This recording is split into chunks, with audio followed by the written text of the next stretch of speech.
you can just go.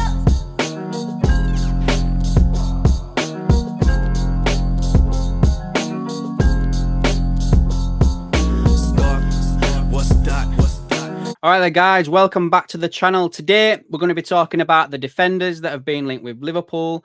And I wouldn't normally touch on this, but I just want to give my 2 pence on it because one of the players has been linked with Liverpool for a few years now.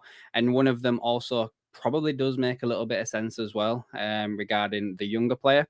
But yeah, guys, let me know down below what you think on these 2 players. And also, it looks like I did rattle some feathers regarding the dislikes yesterday, so the plan worked as always. It's all interaction and it don't really matter on this channel. But yeah, if you do like this content, guys, give it a like, leave a comment, and subscribe to the channel if you want to keep up to date with the latest Liverpool news.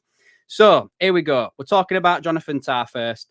This is Sport Build that are running this, but I'm reading this from Sports Witness, which is a website that's like it's a bit like I want to say algorithm, but it's not. It's like an aggregator. Like they gather all the different news reports for each club, and you can go out there and read them and everything like that. So, Sports Witness are obviously saying that Liverpool look best placed to secure the signing as Premier League sides are keen.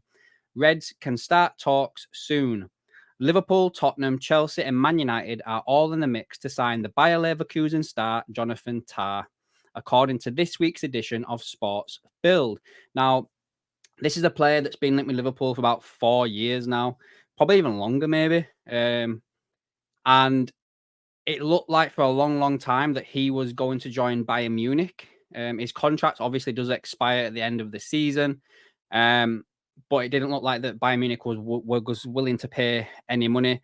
You know, it's one of them deals that Munich always do, where they go out there and they get the best player from the rival teams. They did it so many times with Dortmund, and now they look like they're going to try and do it with Leverkusen. So the article goes on to say, the centre-back was keen on joining Bayern Munich in the summer window, but the deal didn't take shape.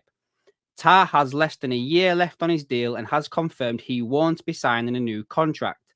Despite this, the Bundesliga winners will make another attempt to try and extend him. Without an extension, the 28-year-old can leave the German side as a free agent at the end of the season, and Sport Build claim a move to Bayern is no longer on the cards.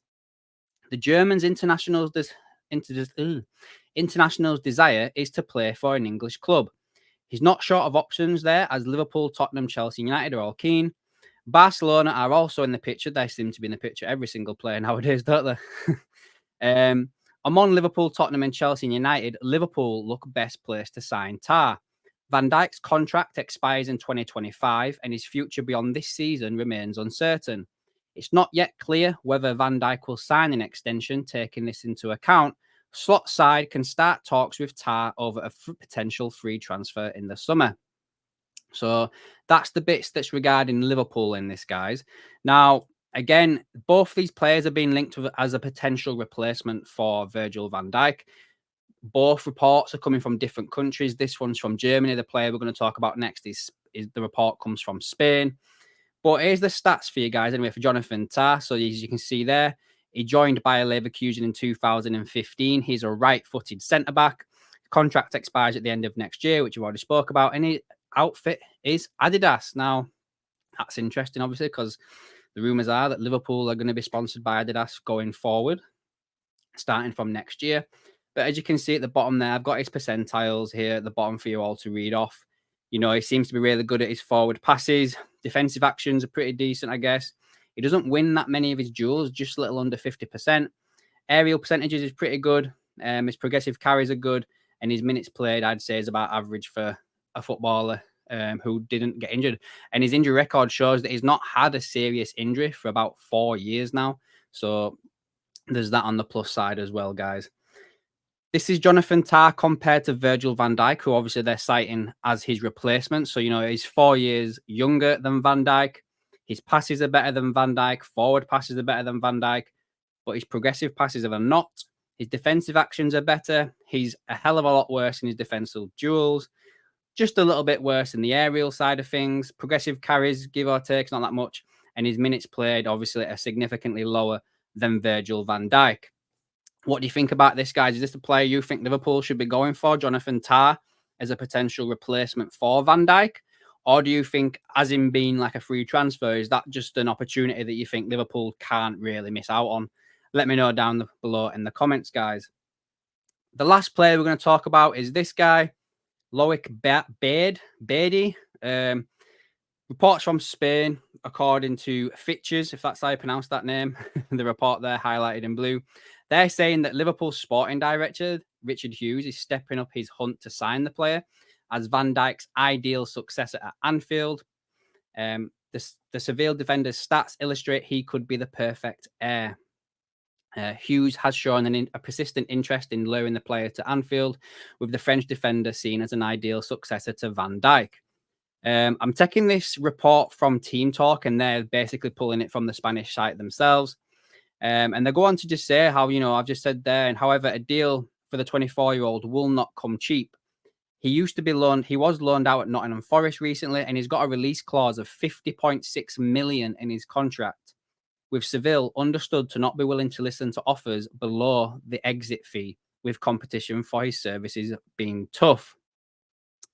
The new regime at Anfield have shown meticulous detail when it comes to planning transfers, while waiting for the right candidate to become to mind. They have also shown they are willing to pay whatever it takes once that candidate has been identified, and the site Zubamende here. The sources understand that a central defender will be high on Liverpool's wish list during the windows of 2025, so that obviously includes January. So links to Bade or Bade could well prove accurate. We've lost Matip at the end of the season. We've got Van Dijk's contract going out, and we've only got really João Kwanzaa popping up, as like a potential to come in. The player has had a certainly interesting career, it says here, in the valuation, actually. Belly tickle. What's that? What I'm saying? So he went to Nottingham Forest. He didn't really play a game there, guys. And speaking about his failed spell at Forest, the player said that it was the coach's responsibility. He had other preferences in his choices, and I respected him. I don't know what would have happened because I didn't get a chance to play, but I'll take the fact that I'm important here and now, as in at Seville. He goes on to say that this right now could be the best moment of my career, also in a stretch with Lens. And a few months ago, it was one of the worst. In football, there are moments that change, but it's clear that these last few months have been very good. I even managed to score important goals like the one against Manchester United. Touched on the contracts here about Van Dijk, Trent and Salah. We don't need to go about that. But yeah, basically, guys, I wanted to just touch on a few things here, saying that he ranks in the top 3% of his central defenders peers across all Europe of the 5 major leagues. 2.69 tackles won, and successful take on 0.58 per 90 minutes. I've got his stats here, guys, for you to show so you can actually see it for yourself. So this is the player compared to Van Dijk. As you can see, he's 8 years younger than him. Progressive passes are not too good compared to Van Dijk, neither of his forward passes or any sort of passes, to be fair. Defensive actions are well higher. Defensive duels, he doesn't seem to win that many compared to Van Dijk. His aerial duel is just about as good as I'd say Van Dijk there. Progressive carries as well, not as high. And his minutes are not as high either. But he's still a young player. And again, you've got to think Seville probably play a different type of football to Liverpool. So maybe he's not asked to carry the ball as much as he could do. But yeah, let me know down below, guys. I know a lot of people have been thinking about Inaccio's potential coming in to help bolster that defense. I, for one, think that Van Dijk will end up signing a new deal. I really do. And I hope that the other two follow suit.